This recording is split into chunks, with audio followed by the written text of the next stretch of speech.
विद्येचं माहेरघर, शांत, सुसंस्कृत आणि प्रगतशील शहर. पण 2025च्या जुलै महिन्यात कोंडावा परिसरात घडलेली एक घटना या शहराच्या सुरक्षिततेवर आणि संवेदनशीलतेवर गंभीर प्रश्न निर्माण करते. एक बनावट डिलिव्हरी बॉयने अत्याचार केल्याची घटना केवळ गुन्हा नाही तर समाजाच्या असंवेदनशीलतेचं दर्शन घडवणारी चेतावणी आहे.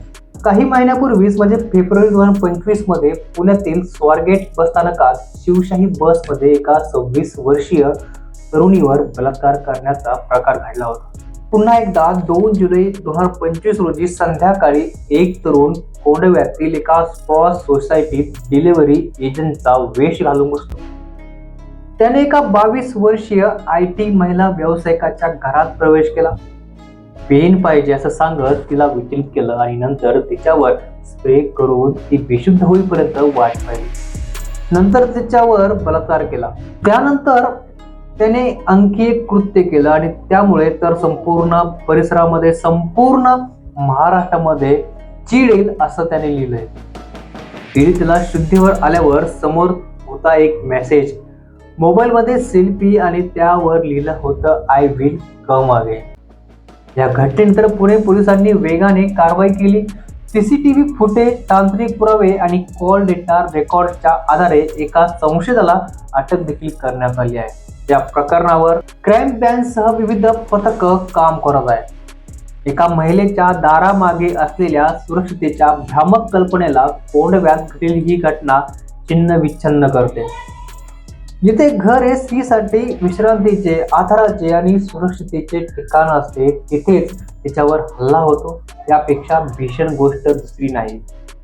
आपली शहरं स्मार्ट झाली पण आपली संस्कृती, स्मार्ट सिटीत कॅमेरे आहेत पण स्त्री असुरक्षित झाली आहे. AI आणि बायोमेट्रिक असले तरी स्त्रीला स्वतःचा दरवाजा उघडताना भीती वाटते. आपण कितीही तंत्रज्ञान वापरलं तरी मूलभूत माणुसकीची कमतरता असली तरी अशा घटना होतच राहतील. ही लैंगिक अत्याचाराची घटना अत्यंत दुर्दैवी आणि चिंताजनक आहे. अशा घटनांमुळे समाजातील महिलांच्या सुरक्षेबद्दल गंभीर प्रश्न निर्माण होतात. एका उच्चभ्रू सोसायटीमध्ये दिवसाढवळ्या कुरिअर बॉयच्या वेशात येऊन असा घृणास्पद प्रकरण घडणे हे धक्कादायकच आहे आणि या घटनेने अनेक पैलू विचारात घेणे महत्वाचे आहे. ही घटना पुन्हा एकदा अधोरेखित करते की महिला कोणत्याही ठिकाणी, अगदी स्वतःच्या घरातही पूर्णपणे सुरक्षित नाही. या घटनेमुळे महिलांमध्ये भीतीचे वातावरण निर्माण झाले आहे. सुरक्षिततेच्या दृष्टीने अजूनही समाजात खूप काही सुधारणा करण्याची गरज आहे. या घटनेनंतर संपूर्ण महाराष्ट्रात संतापाची लाट उसळली आहे. महिला आयोगाने स्वतःहून दखल घेतली. राजकीय पुढाऱ्यांनी कठोर कारवाईची मागणी केली. परंतु 2-3 दिवस झाल्यानंतर पुढारी आपल्या कामामध्ये व्यस्त होते. कोंडव्यात घडलेली घटना एक इशारा आहे. स्त्रीची सुरक्षितता ही केवळ तिच्या घरात नव्हे तर तिच्या आजूबाजूच्या समाजात, संस्कृतीत आणि व्यवस्थेत दडलेली असते.